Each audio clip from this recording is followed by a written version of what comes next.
Mga kaibigan, isang magandang araw ho sa ating lahat, especially to all my organic followers around the world, no, especially from the people of Italy and the people of the United States of America, the people of Middle East countries, and Russia and China.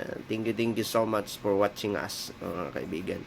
And to all the OFW of the different countries around the world, you are the hero here in the Philippines, because my wife before, she was in Dubai, she was in Jordan, and many countries. And she was also considered as a bayani here in the Philippines, considered as a hero, that all OFWs around the world who are working with that different countries are contributing a more amount of money as a return as in our country, as to help our revenue, as to help our government for the progressive economy.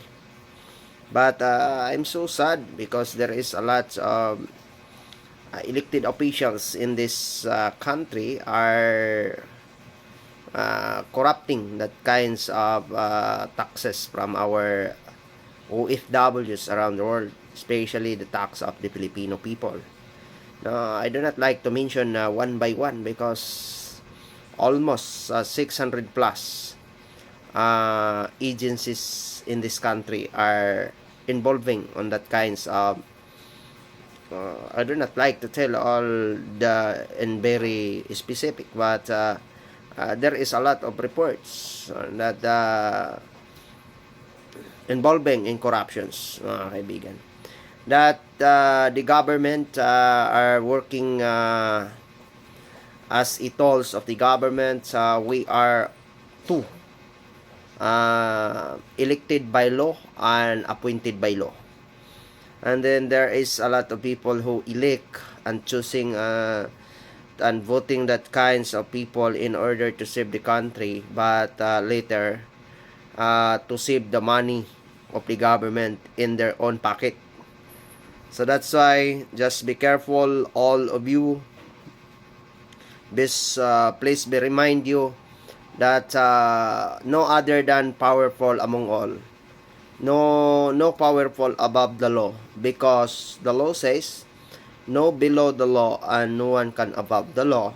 That is the principle and the doctrines of law. The only most powerful among us is not all about appointed by law who are working in the government, like for example the police and many others, what they call the army, or the judges all itself, and also elected by law, from very lower, from barangay up to the most highest level of positions in the government. It is not the most powerful. They are all facilitator, to facilitate and to hold on, to manage, to facilitate the as a architecture or the architect of the country. So as he considered to be an architect of the countries, mga kaibigan, just to influence in good faith through the country, not to see the younger one that they are corrupting the money in the government. Because the most powerful among us is only the people who are elected us. So, who are vowed to be served before we can win on that elections is the people. To serve the Filipino people, to uplift the constitutional conditions of the country, to defend the boundaries and territories of our country. So that is, it is not all about for the benefits of our own interest. It is all about the benefits of the law. It's all about the benefits of the Filipino people. It is not all the benefits of our own interests and our own pocket in order to be corrupt the money of the government. It is not good, because the Constitution says that we are contributing to deliver a good service to the Filipino people, the flag, and the law of the state.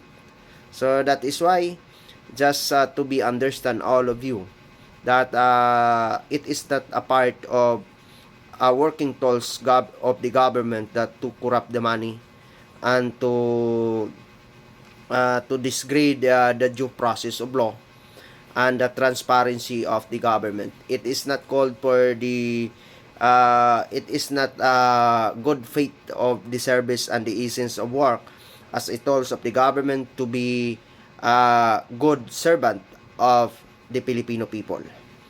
As a good servant of the Filipino people and the benefits of the law of the country and the law of the state, for example, just to understand fairfully and implement the rules and regulations under the law fairfully and without a favor or favoritisms, that we are not a tuta for something out there, mga kaibigan.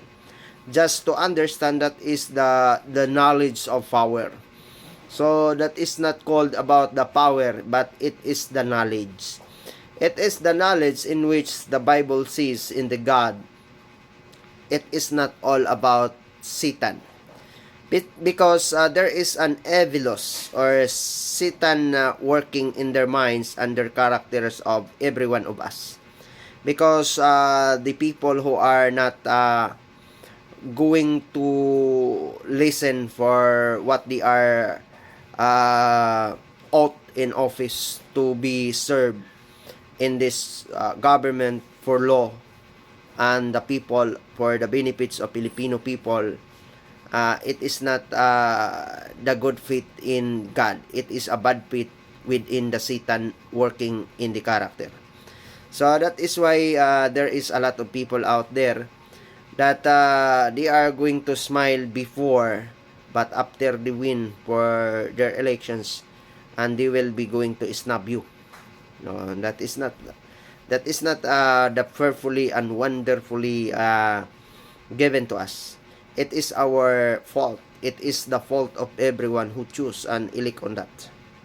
So as it tells of the government, there is a lot of bribery and many others out there in the 600 plus, almost 600 agencies in government are involved in corruptions and bribery.